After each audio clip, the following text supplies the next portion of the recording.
आपका हमारे चैनल पे स्वागत है। इस वीडियो में हम लोग बात करेंगे विज्ञान के अंतर्गत भौतिक विज्ञान के बारे में। तो चलिए स्टार्ट करते हैं। इसमें सबसे पहले हम लोग बात करेंगे मात्रक के बारे में। आखिर मात्रक या यूनिट क्या होती है? तो किसी भी भौतिक राशि के मापने के लिए एक मानक की आवश्यकता होती है और इसी मानक को उस भौतिक राशि का मात्रक कहते हैं। तो मात्रक क्या है? तो जो कोई भी भौतिक राशि है, ठीक है, फिजिकल एंटिटी है, उसको मापने के लिए एक स्टैंडर्ड की आवश्यकता होती है और यही जो स्टैंडर्ड है उस भौतिक राशि का मात्रक कहलाता है। मात्रकों को दो वर्गों में विभाजित किया जाता है। एक होता है मूल मात्रक, जिसको फंडामेंटल या बेस यूनिट्स कहते हैं, और दूसरा होता है व्युत्पन्न मात्रक, जिसको डिराइव्ड यूनिट्स बोलते हैं। तो मूल मात्रक और व्युत्पन्न मात्रक ये दो वर्ग हैं किसके? यूनिट्स के। इसमें हम लोग पहले बात करेंगे मूल मात्रक के बारे में कि मूल मात्रक क्या होते हैं। तो देखिए, मात्रकों का अंतर्राष्ट्रीय प्रणाली, ठीक, इंटरनेशनल स्टैंडर्ड पद्धति में मूल मात्रकों की संख्या 7 है। अगर मूल मात्रक की बात किया जाए तो एसआई सिस्टम के अंतर्गत, जिसको अंतर्राष्ट्रीय प्रणाली बोलते हैं, उसके अंतर्गत मूल मात्रकों की संख्या कितनी है? 7। अब हम जानेंगे कि ये जो मूल मात्रक हैं ये कौन कौन से हैं, ठीक है, और उनके प्रतीक क्या हैं। तो यह जो इंडेक्स है इसमें एसआई मूल राशियों और उनके मात्रक दिए गए हैं। इधर जो है वो मूल राशि है और यहाँ पे एसआई मात्रक है और इसका प्रतीक है। जैसे अगर लंबाई या दूरी इसको मापना हो तो इसको हम मीटर में मापते हैं, तो एसआई यूनिट क्या है? मीटर है। प्रतीक स्मॉल एम। द्रव्यमान या मास, इसको किलोग्राम में मापा जाता है और प्रतीक है केजी। ध्यान दीजिएगा, लेटर होंगे स्मॉल। समय का मात्रक या एसआई यूनिट सेकंड है और इसका प्रतीक एस है। विद्युत धारा एम्पियर में मापते हैं, या अगर आपसे पूछा जाए कि इलेक्ट्रिसिटी की एसआई यूनिट बताइए तो वो है एम्पियर, और इसकी जो यूनिट होती है, इसका जो प्रतीक होगा वो कैपिटल ए होगा। ताप या टेम्परेचर केल्विन में मापा जाता है और इसका प्रतीक कैपिटल के। पदार्थों का परिमाण, ठीक है, पदार्थों की परिमाण की अगर बात करें तो इसको हम मोल में मापते हैं। किसमें? मोल में, और इसका प्रतीक स्मॉल एम ओ एल है, मोल। ज्योति तीव्रता, ज्योति तीव्रता कैंडेला में मापा जाता है और इसका प्रतीक है C D, small C D. तो स्मॉल लेटर जो है वो सी डी, ज्योति तीव्रता जिसका एसआई मात्रक कैंडेला है, ठीक, इसका प्रतीक सी डी है। अब हम बात करेंगे कि व्युत्पन्न मात्रक क्या होते हैं। तो ऐसे सभी भौतिक राशियों के मात्रक जिन्हें मूल मात्रकों के संयोजन से व्यक्त किया जाता है उन्हें व्युत्पन्न मात्रक कहते हैं। तो ये जो मूल मात्रक हैं, ठीक है, ये जो मूल मात्रक हैं इन्हीं से उत्पन्न जो होंगे, इनको मिला के जो उत्पन्न होंगे उन्हीं को हम व्युत्पन्न मात्रक बोलेंगे, ठीक है। तो ऐसी भौतिक राशियों के मात्रक जिन्हें मूल मात्रकों के संयोजन से व्यक्त किया जाता है उन्हें व्युत्पन्न मात्रक कहते हैं। अब विशिष्ट नामों एवं प्रतीकों वाले 22 एसआई व्युत्पन्न मात्रक इस श्रेणी में दिए गए हैं, ठीक है, इस इंडेक्स में दिए गए हैं। जैसे समतल कोण, इसको रेडियन में मापते हैं, आर ए डी इसका जो है वो संकेत होता है। घन कोण इसे रेडियन में और इसको एस आर में व्यक्त करते हैं। आवृत्ति हर्ट्ज में मापा जाता है और कैपिटल एच और स्मॉल जेड इसका जो है वो प्रतीक है। बल न्यूटन में और इसको कैपिटल एन से रिप्रेजेंट करते हैं। दाब या प्रतिबल पास्कल इसकी एसआई यूनिट होती है और पी ए इसका जो है वो संकेत होता है। ऊर्जा, कार्य, उष्मा की मात्रा, ध्यान दीजिए, ऊर्जा हो चाहे कार्य हो चाहे उष्मा, इसको जूल में मापते हैं। किस में मापते हैं? जूल में, और इसका संकेत होता है जे। और के जी, अगर हम लोग एमकेएस पद्धति की बात करें तो एमकेएस के अंतर्गत इसको जो है केजी मीटर स्क्वायर और प्रति सेकंड स्क्वायर में व्यक्त करते हैं। अगला जो है वो शक्ति या रेडियंट फ्लक्स है, इसको वाट में मापते हैं। ध्यान दीजिएगा, अगर रेडियंट फ्लक्स का मात्रक पूछा जाए तो वाट है, इसको कैपिटल डब्ल्यू से प्रेजेंट करते हैं और एमकेएस यूनिट में इसका होगा केजी एम स्क्वायर और एस टू पावर माइनस 3। विद्युत आवेश या इलेक्ट्रिक चार्ज कूलम में मापते हैं और कैपिटल सी से इसको रिप्रेजेंट करते हैं। वोल्टता या विद्युत विभवांतर वोल्ट होता है और कैपिटल वी से मापते हैं, ठीक। और ये जो एमकेएस पद्धति में ये जो दिया गया है वो कभी कभी जो है कुछ यूनिट्स का ही पूछा जाता है। तो एटलीस्ट आप जो है ये चीज़ याद रखिए कि मान लें कि जो वोल्टता है उसको किस में मापा जाता है, वोल्ट, और इसका चिन्ह या प्रतीक क्या है। विद्युत धारिता की बात करें जिसको इलेक्ट्रिक कैपेसिटेंस बोलते हैं, इसको फैराडे में मापते हैं और कैपिटल एफ इसकी असंकेत है। विद्युत प्रतिरोध ओम में मापा जाता है और इसका जो है इस तरीके से जो प्रतीक है ओम का ये प्रतीक है, ठीक है।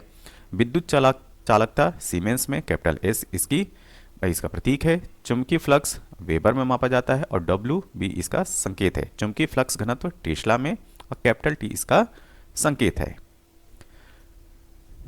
प्रेरकत्व इंडक्शन हेनरी में मापते हैं और कैपिटल एच इसका प्रतीक है। तापमान डिग्री सेल्सियस में और इसको डिग्री इस तरीके से सी बना के जो है वो बनाया जाता है।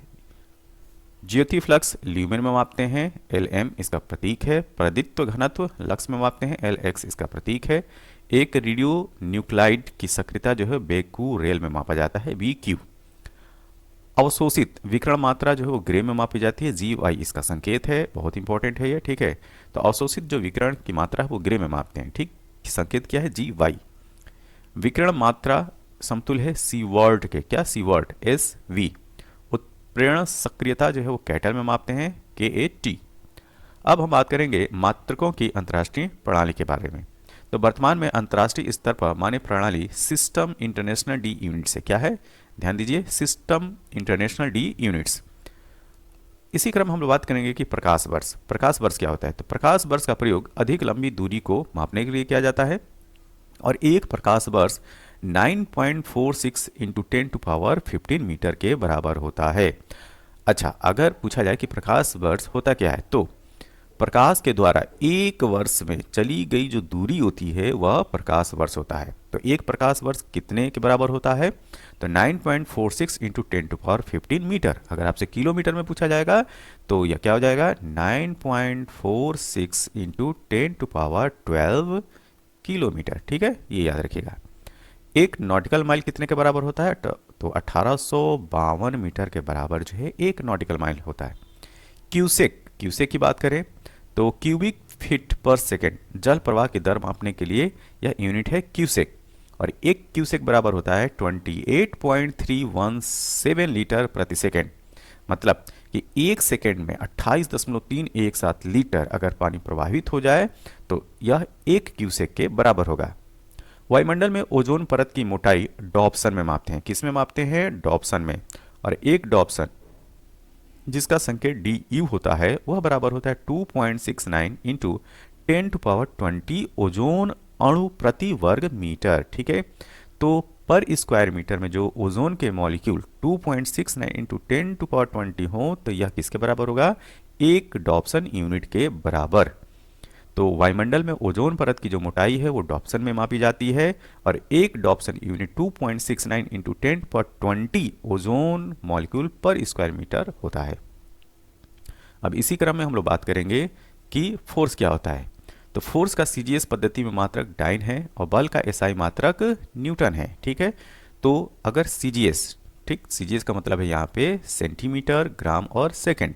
अगर सीजीएस पद्धति में पूछा जाए बल का मात्रक तो वह है डाइन और बल का एसआई मात्रक अगर पूछा जाए तो वह है न्यूटन, ठीक। अब यहाँ पे हम जानेंगे कि एक न्यूटन और एक डाइन में क्या संबंध होता है, ठीक है। तो एक न्यूटन बराबर होता है 10⁵ डाइन। ये बहुत इंपॉर्टेंट है, इसको जो है वेरी इंपॉर्टेंट में रखिए। आपसे पूछा जा सकता है कि एक न्यूटन में कितने डाइन होते हैं, तो एक न्यूटन में 10⁵ डाइन होता है।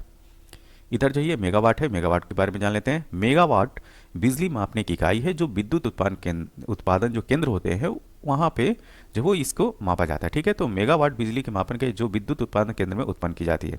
तो एक मेगावाट किसके बराबर होता है, 10⁶ वाट के, ठीक है, 10⁶ वाट। और यहीं पे अगर आपसे पूछा जाए कि एक गीगावाट, ये अक्सर जो है वो सुनने को मिलता है, तो एक गीगावाट कितने वाट के बराबर होगा, तो एक गीगावाट बराबर होगा 10⁹ वाट के, ठीक है। तो ये संबंध याद रखिएगा। अगर 10⁶ वाट है तो वह एक मेगावाट के बराबर होगा, अगर 10⁹ वाट है तो वह एक गीगावाट के बराबर होगा। अगले क्रम में हम लोग बात करेंगे मोशन एंड फोर्स, गति एवं बल। इसको जानने से पहले हम लोग ये जान लें कि अदिश राशि क्या होती है। तो जो स्केलर क्वांटिटी होती है उसको जानते हैं। तो अदिश राशियां वे भौतिक राशियां हैं जिनमें केवल और केवल मैग्नीट्यूड होता है, मतलब कि परिमाण होता है, दिशा नहीं होती है, ठीक है।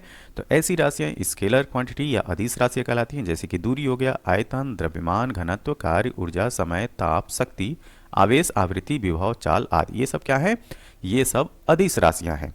कभी कभी एग्जाम में अदिश और सदिश राशियां पूछा जाता है, तो इनको ध्यान में रखिए कौन सी अदिश राशियां हैं और कौन सी सदिश राशियां हैं। तो आगे हम लोग बात करेंगे कि सदिश राशियां कौन सी हैं। इनको इंग्लिश में वेक्टर क्वांटिटी बोलते हैं। तो सदिश राशियां वे भौतिक राशियां हैं जिनमें परिमाण मतलब कि मैग्नीट्यूड और दिशा दोनों होता है। ध्यान दीजिएगा, अदिश राशियों में दिशा नहीं था, लेकिन जो सदिश राशियां होती हैं उसमें परिमाण के साथ साथ दिशा भी होता है, जैसे आवेग, विस्थापन, त्वरण, वेग, बल, संवेग, वैद्युत क्षेत्र, चुंबकीय बल क्षेत्र आदि। आगे हम लोग बात करेंगे न्यूटन के गति विषयक नियम या न्यूटन्स लॉज ऑफ मोशन। तो सर आइजैक न्यूटन ने गैलीलियो की धारणाओं के आधार पर गति विषयक 3 आधारभूत नियमों का प्रतिपादन किया, जिनको न्यूटन के गति विषयक प्रथम नियम, सेकंड नियम और थर्ड लॉ के नाम से जानते हैं। तो फर्स्ट लॉ क्या है? तो फर्स्ट लॉ ऑफ मोशन। तो इस नियम के अनुसार प्रत्येक वस्तु तब तक अपनी विरामावस्था अथवा सरल रेखा में एक समान वेग से गत्यावस्था में रहती है जब तक कोई बाह्य बल उसे अन्यथा व्यवहार करने के लिए विवश नहीं करता है।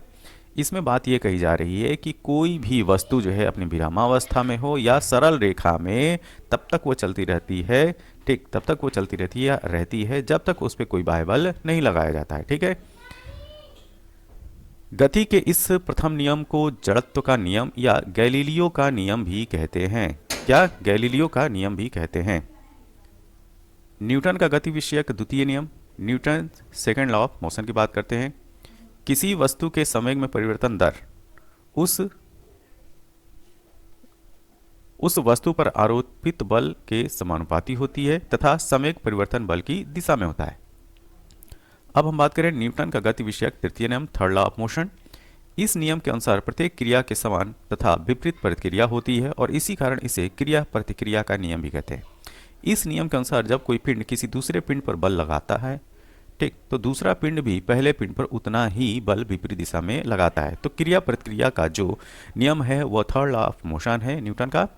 इसके एग्जाम्पल में हम बात करते हैं नाव से कूदने पर नाव का पीछे की तरफ खिसकना या बंदूक से गोली का चलना। अब हम बात करेंगे वर्क, पावर और एनर्जी क्या होता है। वर्क क्या होता है? कार्य। कार्य वह भौतिक क्रिया है जिसमें किसी वस्तु पर बल लगाकर उसे बल की दिशा में विस्थापित किया जाता है। किसकी दिशा में विस्थापित किया जाता है? बल की दिशा में। ठीक है, तो किया गया कार्य क्या होगा? बल गुणे विस्थापन, F इंटू एस। कार्य एक अदिश राशि है और कार्य का मात्रक जो है वो SI मात्रक जो है उसका जूल होता है। शक्ति अथवा सामर्थ्य के बारे में बात करते हैं। तो किसी मशीन अथवा कर्ता के द्वारा कार्य करने की दर को सामर्थ्य या शक्ति कहते हैं। तो जो पावर होता है P, वो होता है कार्य करने की दर। तो यूनिट टाइम में किया गया कार्य जो है वो शक्ति कहलाती है, P बराबर W/T। सामर्थ्य एक अदिश राशि है, इसका मतलब कि इसमें परिमाण तो होता है लेकिन दिशा नहीं होती है, जिसका SI मात्रक जूल पर सेकेंड या वाट होता है। इसी क्रम में हम लोग बात करेंगे गतिज ऊर्जा के बारे में। तो किसी गतिमान पिंड में उसकी गति के कारण उत्पन्न ऊर्जा को गतिज ऊर्जा कहते हैं। तो गति की वजह से उत्पन्न जो ऊर्जा है वह गतिज ऊर्जा कहलाती है। v वेग से गतिशील किसी m द्रव्यमान वाले पिंड की जो गतिज ऊर्जा होगी वो किसके बराबर होगी? हाफ mv² के बराबर होगी। ठीक है, तो काइनेटिक एनर्जी बराबर हो जाएगा हाफ mv²। इसी क्रम में हम लोग जो है पोटेंशियल एनर्जी या स्थितिज ऊर्जा के बारे में बात करेंगे। तो किसी वस्तु में उसकी स्थिति अथवा आकृति में परिवर्तन के कारण जो ऊर्जा होती है वह उसकी स्थितिज ऊर्जा कहलाती है। ठीक है, और स्थितिज ऊर्जा या पोटेंशियल एनर्जी mgh, इसका जो फार्मूला होगा mgh होगा। यहाँ पे m क्या है? द्रव्यमान है पिंड का या वस्तु का, g जो है वो ग्रेविटी एक्सेलरेशन है और h क्या है? वस्तु जिस ऊंचाई पर स्थित है। अब इसका एग्जाम्पल देखें, जैसे तनी हुई कमान की ऊर्जा। तनी हुई कमान की ऊर्जा जो है वह स्थितिज ऊर्जा का द्योतक है। बांध बनाकर रोके गए जल की ऊर्जा भी क्या है? वह पोटेंशियल एनर्जी है। अब ये जो इंडेक्स है काफ़ी इंपॉर्टेंट है, इसमें ऊर्जा रूपांतरण करने वाले उपकरणों के बारे में बताया गया है। ठीक, तो इधर उपकरण है और इधर जो है ऊर्जा रूपांतरण है। अब जैसे इलेक्ट्रिक पंखा है वो क्या करता है? या विद्युत ऊर्जा को यांत्रिक ऊर्जा मैकेनिकल एनर्जी में कन्वर्ट करता है। विद्युत बल्ब क्या करता है? यह विद्युत ऊर्जा से ऊष्मा या प्रकाश ऊर्जा में परिवर्तन करता है। इलेक्ट्रिक सेल या विद्युत सेल की बात करें तो यह रासायनिक ऊर्जा से विद्युत ऊर्जा में परिवर्तित करती है। मोमबत्ती क्या करती है? यह रासायनिक ऊर्जा से प्रकाश या ऊष्मा ऊर्जा में परिवर्तन करती है। फोटो इलेक्ट्रिक सेल की बात करें तो यह प्रकाश ऊर्जा से विद्युत ऊर्जा में परिवर्तन करती है।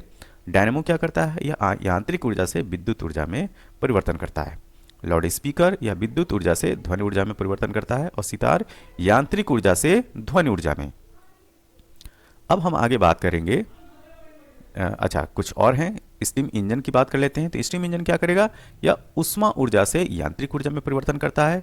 टरबाइन, जो टरबाइन जो चलता है वो क्या करता है? यह यांत्रिक ऊर्जा से विद्युत ऊर्जा, जैसे कि हम जानते हैं कि टरबाइन चलते हैं तो उससे इलेक्ट्रिसिटी उत्पन्न होती है। ठीक, आगे प्रकाश संश्लेषण की बात करें। प्रकाश संश्लेषण में क्या होता है? जैसा कि हम जानते हैं कि पौधे जो है प्रकाश की उपस्थिति में भोजन का निर्माण करते हैं, जिसको प्रकाश संश्लेषण कहते हैं। तो इसमें सौर ऊर्जा से रासायनिक ऊर्जा में परिवर्तन होता है। विद्युत जनित्र मतलब कि जो इलेक्ट्रिक जनरेटर होते हैं, ये क्या करते हैं? यांत्रिक ऊर्जा से विद्युत ऊर्जा उत्पन्न करते हैं। विद्युत मोटर की बात करें, विद्युत ऊर्जा से यांत्रिक ऊर्जा। ठीक, डीजल इंजन जो होता है रासायनिक ऊर्जा, मतलब कि वो डीजल का इस्तेमाल करता है। तो डीजल क्या है? रसायन है। तो रासायनिक ऊर्जा से यांत्रिक ऊर्जा में परिवर्तन डीजल इंजन करता है। अब हम बात करेंगे ग्रेविटेशन या गुरुत्वाकर्षण वाले चैप्टर के बारे में। सबसे पहले जाने कि ग्रेविटी या गुरुत्व क्या होता है। गुरुत्व से आशय उस आकर्षण बल से है जिससे पृथ्वी किसी वस्तु को अपने केंद्र की ओर खींचती है। तो यह क्या है? गुरुत्व है। अब गुरुत्वीय त्वरण को जो हम प्रदर्शित करते हैं वो स्मॉल जी से प्रदर्शित करते हैं, जिसका पृथ्वी पर जी का मान 9.8 मीटर पर सेकेंड स्क्वायर होता है। अब प्रश्न अक्सर आपसे ये पूछा जाता है कि जी का मान जो अलग अलग स्थानों पे जो परिवर्तित होता है वो कैसा परिवर्तित होता है, मतलब कि घटता है, बढ़ता है। ठीक है, ये चीज़। तो पृथ्वी के ध्रुवों पर जी का मान अधिकतम होता है और भूमध्य रेखा पर सबसे कम होता है। क्या? अगर आपसे पूछा जाए कि जी का मान सबसे ज़्यादा कहाँ होता है, तो पोल्स पे होता है। अब भूमध्य रेखा पर सबसे कम होता है।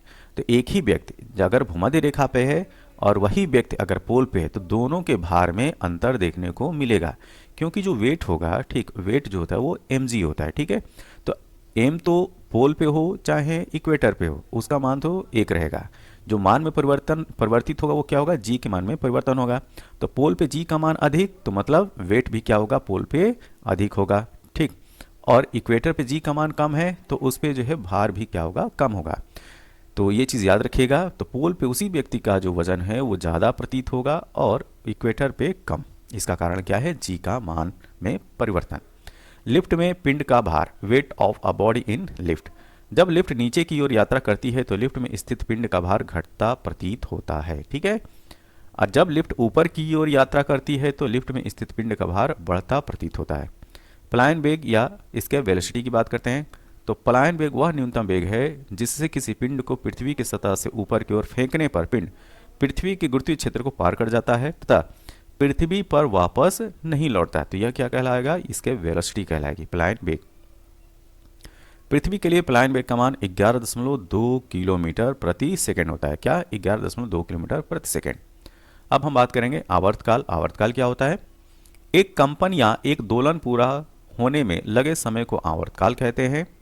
फ्रीक्वेंसी क्या होती है? आवृत्ति। तो किसी दोलन या कंपन करने वाले पिंड द्वारा एक सेकंड में किए गए कंपनों की संख्या को आवृत्ति कहते हैं। ठीक है, तो आवृत्ति क्या है? फ्रीक्वेंसी। किसी दोलन या कंपन करने वाले पिंड द्वारा एक सेकंड में किए गए कंपनों की संख्या को आवृत्ति कहते हैं। पृष्ठ तनाव का एग्जाम्पल। तो अपमार्जक पृष्ठ तनाव के सिद्धांत पर कार्य करते हैं। तेल की बूंद पानी पर फैल जाती है क्योंकि तेल पर पृष्ठ तनाव पानी से बहुत कम होता है। वर्षा जल की गिरती हुई बूंद की आकृति पृष्ठ तनाव के कारण गोल होती है।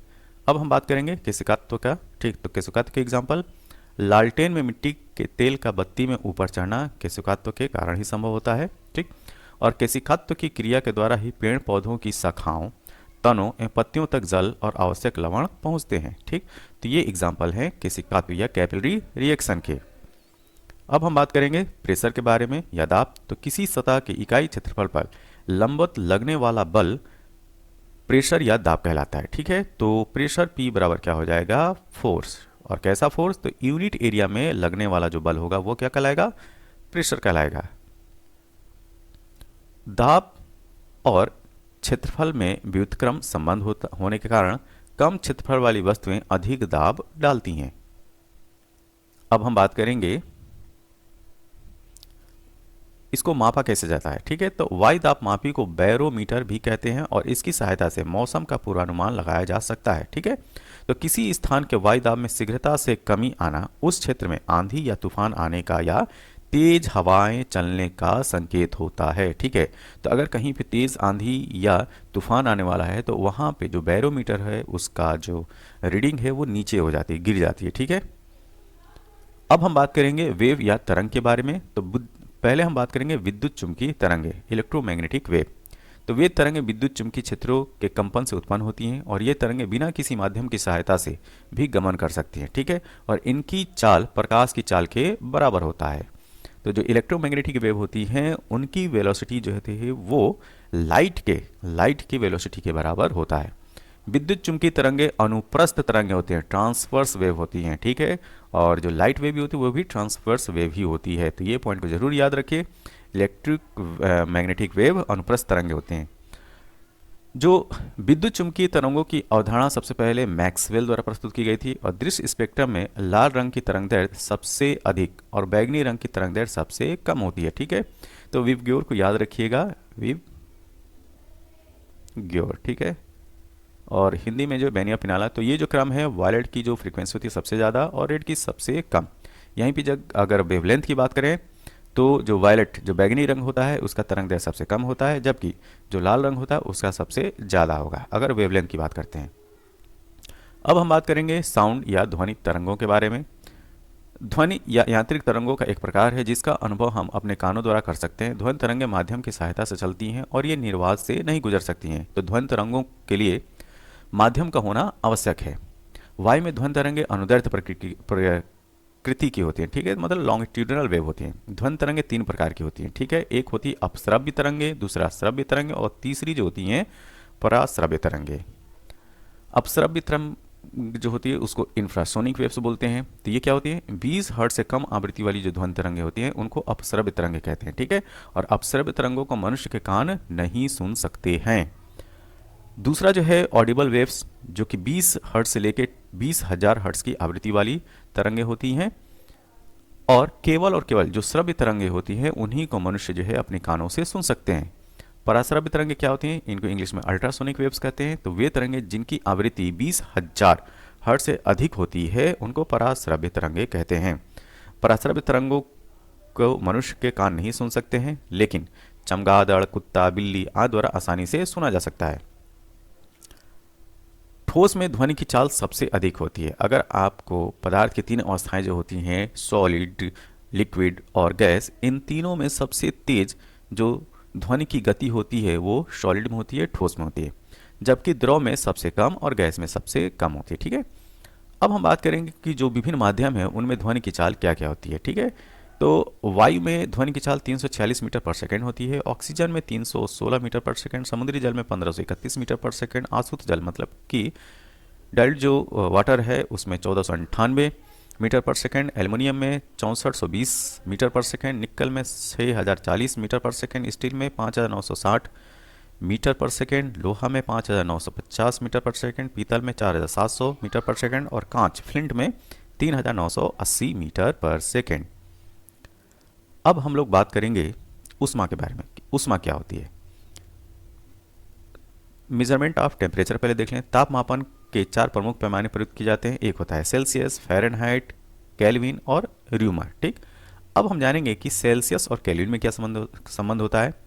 तो देखिए, जो एक सेल्सियस होता है, ठीक है, जब हम केल्विन में 273 घटा देंगे तो वह सेल्सियस के बराबर होगा। या इसका उल्टा कर लें, एक केल्विन कितने के बराबर होगा? अगर हम सेंटीग्रेड में 273 जोड़ देंगे तो वह एक केल्विन के बराबर होगा, ठीक है। गलनांक क्या होता है या मेल्टिंग पॉइंट? ठोसों के गलने की क्रिया जिस निश्चित ताप पर, ध्यान दीजिएगा, जिस निश्चित ताप पर प्रारंभ हो जाती है उस निश्चित ताप को ठोस का गलनांक या मेल्टिंग पॉइंट कहते हैं। क्वथनांक क्या होता है, जिसको बॉइलिंग पॉइंट इंग्लिश में बोलते हैं? द्रव या तरल पदार्थ जिस ताप पर उबलने लगते हैं उस निश्चित ताप को उसका क्वथनांक कहते हैं। जैसे पानी 100 डिग्री सेंटीग्रेड पर उबलने लगता है, इसलिए इसका क्वथनांक 100 डिग्री सेंटीग्रेड होता है। कंडेंसेशन की बात करते हैं कि आखिर संघनन क्या है। संघनन की क्रिया में पदार्थ वाष्प अवस्था से द्रव अवस्था में बदलता है तथा जिस ताप पर यह क्रिया होती है उस निश्चित ताप को संघनन बिंदु या कंडेंसेशन पॉइंट कहते हैं।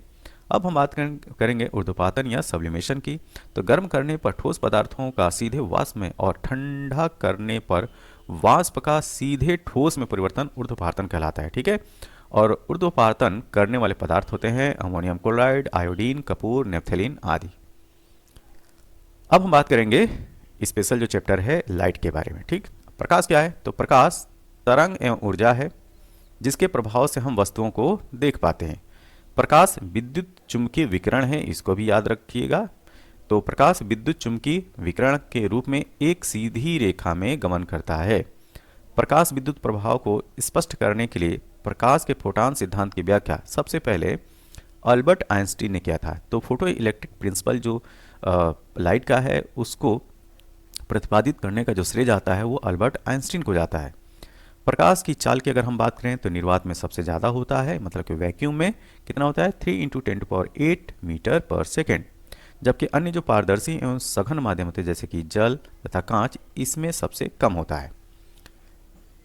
प्रकाश के बैगनी रंग की जो तरंगदैर्घ्य दृश्य प्रकाश के विभिन्न रंगों में सबसे कम होती है। अतः रैले, ठीक, एक साइंटिस्ट हैं, रैले के नियम के अनुसार, लॉ ऑफ रैले के कारण बैगनी प्रकाश का जो प्रकीर्णन है वो सबसे अधिक होता है। ठीक है, तो जिसकी फ्रीक्वेंसी सबसे कम उसका जो स्कैटरिंग होगा वो सबसे अधिक होता है, और इसी वजह से आसमान जो है वो नीला दिखाई पड़ता है। लाल रंग की बात करें तो लाल रंग के प्रकाश का जो प्रकीर्णन है, स्कैटरिंग, वो सबसे कम होता है। आकाश का नीला रंग प्रकाश के प्रकीर्णन के कारण ही होता है। अब हम बात करेंगे मिरर के बारे में। तो इसमें से पहले हम लोग बात करेंगे अवतल दर्पण, कॉनकेव मिरर के बारे में। गोलीय दर्पण यदि उत्तल भाग पर पॉलिश करके बनाया जाता है तो इसका अवतल भाग धंसा हुआ जो तल होगा परावर्तक बन जाता है, और ऐसा दर्पण अवतल दर्पण कहलाता है।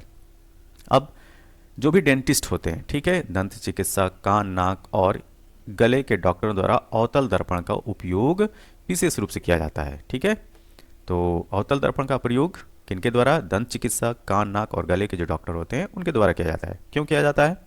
क्योंकि यह बहुत पास स्थित वस्तुओं का बड़ा प्रतिबिंब देता है। अब यहाँ पे एक सारणी दी हुई है, ठीक, और यह सारणी क्या बता रही है कि अवतल दर्पण से बने प्रतिबिंबों की विभिन्न स्थितियाँ। तो यहाँ पे दिया हुआ है वस्तु की स्थिति, यहाँ पे प्रतिबिंब की स्थिति, और इसमें प्रतिबिंब की प्रकृति कैसी होगी उसके बारे में, और यहाँ पे दिया हुआ है प्रतिबिंब का आकार। ठीक है, तो देखिए अगर वस्तु वक्रता केंद्र पर स्थित है तो प्रतिबिंब वक्रता केंद्र पर बनेगा। कैसा बनेगा? उल्टा और वास्तविक और समान आकार का होगा। अगर अनंत पर है तो फोकस पर प्रतिबिंब की स्थिति होगी, उल्टा और वास्तविक होगा, और यह बिंदु के समान और अत्यधिक छोटा होगा। फोकस पर अगर वस्तु है तो प्रतिबिंब अनंत पर बनेगा। कैसा बनेगा? उल्टा और वास्तविक और बहुत बड़ा। वक्रता केंद्र और अनंत के मध्य में है तो फोकस और वक्रता केंद्र के मध्य में बनेगा। कैसा बनेगा? उल्टा और वास्तविक और छोटा बनेगा। ध्रुव और फोकस के मध्य है तो दर्पण के पीछे प्रतिबिंब बनेगा। कैसा बनेगा? सीधा और आभासी बनेगा, और आकार कैसा होगा? बड़ा। वक्रता केंद्र और फोकस के मध्य है तो वक्रता केंद्र, ठीक है, वक्रता केंद्र और अनंत के बीच में प्रतिबिंब बनेगा, और कैसा बनेगा? उल्टा और वास्तविक, और आकार कैसा होगा? बड़ा। अब हम बात करेंगे कॉन्वेक्स मिरर के बारे में या उत्तल दर्पण के बारे में। यदि गोलीय दर्पण में अवतल भाग पर पॉलिश कर दी जाए तो उत्तल भाग प्रकाश का परावर्तन करता है, और ऐसे दर्पण को उत्तल दर्पण कहते हैं। क्या कहेंगे? Convex mirror. उत्तल दर्पण का दृश्य क्षेत्र, फील्ड ऑफ व्यू, अधिक होने के कारण इसके द्वारा प्रतिबिंब सीधा बनने के कारण इसका उपयोग साइड मिरर के रूप में किया जाता है। तो जो भी आप देखते होंगे वाहन, उनके जो साइड मिरर होते हैं वह उत्तल दर्पण होते हैं, कॉन्वेक्स मिरर का यूज किया जाता है। ठीक है, अब हम बात करेंगे इंद्रधनुष के बारे में। ठीक है, तो इंद्रधनुष सूर्य के प्रकाश के वायुमंडल में उपस्थित जल की सूक्ष्म बूंदों द्वारा विभिन्न रंगों में विभक्त वर्ण विक्षेपण होने से बनता है। ठीक है, तो इंद्रधनुष कैसे बनता है? तो सूर्य के प्रकाश के वायुमंडल में उपस्थित जो वाटर ड्रॉपलेट्स होते हैं, ठीक है, उनके द्वारा रंगों में विभक्त वर्ण विक्षेपण होने से बनता है। प्राइमरी कलर, अब हम बात करेंगे कि प्राइमरी कलर या प्राथमिक रंग क्या होते हैं। तो ऐसे 3 रंग जिन्हें मिलाने पर सफ़ेद रंग का प्रकाश उत्पन्न किया जा सके उन्हें प्राथमिक रंग या प्राइमरी कलर कहते हैं। जैसे लाल, हरा और नीला किस में आते हैं? प्राइमरी कलर में आते हैं। अब यहाँ पे जो है फिर एक इंडेक्स दिया हुआ है जिसमें वस्तु की स्थिति, प्रतिबिंब की स्थिति, प्रतिबिंब की प्रकृति, प्रतिबिंब का आकार के बारे में बताया गया है। ठीक है, और यह जो है वो कॉन्वेक्स मिरर के बारे में बात की गई। अगर अनंत पे है तो फोकस पर दर्पण के पीछे बनेगी, आभासी तथा सीधा बनेगा। प्रतिबिंब कैसा होगा? छोटा और बिंदु के समान। अनंत तथा ध्रुव के मध्य में अगर बना है तो फोकस तथा ध्रुव के मध्य होगा। प्रतिबिंब की प्रकृति क्या होगी? आभासी तथा सीधा, दर्पण के पीछे और छोटा होगा। इसी क्रम में थोड़ा सा हम लोग दृष्टि दोष के बारे में बात कर लेते हैं। ठीक है, तो दृष्टि दोष के प्रकार इधर दिया हुआ है। निकट की वस्तुएं कैसे दिखाई पड़ेंगी, दूर की वस्तुएं कैसे दिखाई पड़ेंगी, और निदान हेतु कौन सा लेंस प्रयोग करेंगे। तो निकट दृष्टि दोष में क्या होता है, निकट की जो वस्तुएं हैं स्पष्ट देख सकते हैं, ठीक, लेकिन दूर की वस्तुएं स्पष्ट नहीं देख सकते हैं और इसके लिए अवतल लेंस का प्रयोग करते हैं। तो निकट दृष्टि दोष के की जो जिसको समस्या हो तो अवतल लेंस का प्रयोग करते हैं। दूर दृष्टि दोष की अगर बात करें तो निकट की वस्तु स्पष्ट नहीं देख सकते और दूर की वस्तु स्पष्ट देख सकते हैं। और इसी क्रम में अगर हम लोग बात करें, इसके उपचार के लिए उत्तल लेंस लगाया जाता है, ठीक है। एस्टिग्मेटिज्म भी कभी कभी एग्जाम में पूछा जाता है, जिसको अबिंदुकता बोलते हैं, ठीक है। तो यह रोग कॉर्निया के पूरी तरह से गोल न होने के कारण होता है, ठीक है। और इस रोग में क्षैतिज एवं ऊर्ध्वाधर रेखाएं एक साथ स्पष्ट नहीं दिखाई पड़ती हैं, ठीक है। तो वर्टिकल लाइंस हो या हॉरिजॉन्टल लाइंस हो, ठीक, ये जो है स्पष्ट रूप से नहीं दिखाई पड़ती हैं और यह होती है अबिंदुकता या एस्टिग्मेटिज्म, ठीक है। और क्यों होता है यह, तो कॉर्निया का पूरी तरह से गोल ना होने के कारण यह होता है। अब इसको दूर करना हो तो क्या करेंगे, तो अबिंदुकता का निवारण बेलनाकार मतलब कि सिलिंड्रिकल लेंस की सहायता से किया जाता है। अब रेडियो एक्टिव समस्थानिक क्या होते हैं, रेडियो एक्टिव आइसोटोप्स क्या होते हैं, ठीक है। तो रेडियो एक्टिव समस्थानिक बनाने के लिए पदार्थों को नाभिकीय रिएक्टर में न्यूट्रॉनों द्वारा किरणित किया जाता है, ठीक है। तो अगर रेडियो एक्टिव आइसोटोप बनाना है तो उसके लिए क्या करना होता है, जो न्यूक्लियर रिएक्टर होते हैं उसमें न्यूट्रॉनों द्वारा किरणित किया जाता है, मतलब न्यूट्रॉनों से बम्बार्डमेंट कराते हैं, तब रेडियो एक्टिव समस्थानिक बनते हैं। अब बात आएगी कि जो रेडियो एक्टिव समस्थानिक होते हैं उनका उपयोग क्या होता है। तो इसमें कोबाल्ट 60 के बारे में बात करते हैं, ठीक है। कोबाल्ट 60 एक रेडियो एक्टिव समस्थानिक है जो उच्च ऊर्जा की गामा किरणें उत्सर्जित करता है और इन किरणों का प्रयोग कैंसर के इलाज में किया जाता है। किसके इलाज में, कैंसर के इलाज में। आयोडीन 131 के बारे में बात करते हैं। यह एक रेडियो एक्टिव समस्थानिक है जिसका प्रयोग थायराइड ग्रंथि के कैंसर के उपचार हेतु होता है। न्यूक्लियर फिजन की बात करें, नाभिकीय विखंडन, तो भारी नाभिक का 2 या अधिक खंडों में विभक्त होकर ऊर्जा उत्पन्न करते हैं और यह क्रिया नाभिकीय विखंडन कहलाती है। परमाणु बम नाभिकीय विखंडन का उदाहरण है, इसमें अनियंत्रित विखंडन क्रिया होती है, ठीक। नाभिकीय संलयन जो न्यूक्लियर फ्यूजन है, जब 2 या 2 से अधिक हल्के नाभिक संयुक्त होकर मतलब कि फ्यूज होकर एक भारी नाभिक बनाते हैं तथा ऊर्जा विमुक्त करते हैं तो यह क्रिया नाभिकीय संलयन कहलाती है। सूर्य के प्रकाश और ऊष्मा ऊर्जा का स्रोत नाभिकीय संलयन ही है, ठीक है। और हाइड्रोजन बम भी नाभिकीय संलयन पर ही आधारित है। तो अगर आपसे पूछा जाए कि जो सन से जो ऊर्जा प्राप्त होती है वो नाभिकीय विखंडन की देन है कि नाभिकीय संलयन की, तो बताइएगा नाभिकीय संलयन, न्यूक्लियर फ्यूजन की। और हाइड्रोजन बम भी नाभिकीय संलयन के सिद्धांत पर ही काम करता है। ये जो इंडेक्स है काफ़ी इंपॉर्टेंट है, इसमें जो कुछ भौतिकविद हैं उनका जो योगदान है उनके बारे में बात की गई है, ठीक है। तो इधर उनके नाम दिए हुए हैं और इधर जो है प्रमुख योगदान या आविष्कार R.A. मिलिकॉन, इनका जो है श्रेय जाता है इलेक्ट्रॉन आवेश की माप करने में, ठीक। तो इलेक्ट्रॉन आवेश का मापन जो है R.A. मिलिकॉन ने किया था। अर्नेस्ट रदरफोर्ड परमाणु का नाभिकीय निर्देशन मतलब कि जो न्यूक्लियस का जो स्ट्रक्चर है एटम का वो अर्नेस्ट रदरफोर्ड ने बताया था। नील्स बोर्स हाइड्रोजन परमाणु का क्वांटम निर्देश दिया था। चंद्रशेखर वेंकट रमन अणुओं द्वारा प्रकाश का अप्रत्यास्थ प्रकीर्णन का जो कॉन्सेप्ट है वो चंद्रशेखर वेंकट रमन के द्वारा दिया हुआ है। लुइस विक्टर डी ब्रोगली द्रव्य की तरंग प्रकृति जो वेव नेचर ऑफ पार्टिकल है उसके बारे में लुइस विक्टर डी ब्रोगली ने दिया था। मेघनाथ साहा ऊष्मी आयनन को बताया था इन्होंने। सत्येंद्र नाथ बोस क्वांटम यांत्रिकी क्वांटम मैकेनिक्स में इनका काम है। वॉल्फगैंग पाउली अपवर्जन का नियम दिया था, ठीक है। एक्सक्लूसिव प्रिंसिपल जो है वो एटम किसने दिया था, पाउली ने। एनरिको फर्मी नियंत्रित नाभिकीय विखंडन जो है एनरिको फर्मी ने किया था। होमी जहांगीर भाभा कॉस्मिक विकिरण का सोपानी प्रक्रम। एस चंद्रशेखर लिमिट और तारों की संरचना तथा उनके विकास के बारे में इन्होंने काम किया था। जॉन बार्डिन, ये काफ़ी इंपॉर्टेंट है, जॉन बार्डिन ने ट्रांजिस्टर और सुपर कंडक्टिविटी का प्रिंसिपल दिया था। गैलीलियो गैलीली जड़त्व का नियम लॉ ऑफ इनर्शिया दिया था। क्रिश्चियन हाइगेंस प्रकाश का तरंग सिद्धांत प्रतिपादित किया था। किसने, क्रिश्चियन हाइगेंस ने। आइजैक न्यूटन की बात करें तो गुरुत्वाकर्षण का सार्वत्रिक नियम आइजैक न्यूटन के द्वारा दिया गया था और गति का नियम भी आइजैक न्यूटन के द्वारा। परावर्ती दूरदर्शक भी आइजैक न्यूटन के द्वारा ही दिया गया था। माइकल फैराडे की बात करें, विद्युत और चुंबकीय प्रेरण का नियम माइकल फैराडे के द्वारा दिया गया है। जेम्स क्लर्क मैक्सवेल विद्युत चुम्बकीय विकिरण सिद्धांत जेम्स क्लर्क मैक्सवेल ने दिया था। प्रकाश एक विद्युत चुम्बकीय तरंग है, ये भी जेम्स क्लर्क मैक्सवेल ने बताया था। हेनरिक रुडोल्फ हर्ट्ज की बात करें तो इलेक्ट्रोमैग्नेटिक वेव पे इनका काम जाता है, हेनरिक रुडोल्फ हर्ट्ज का।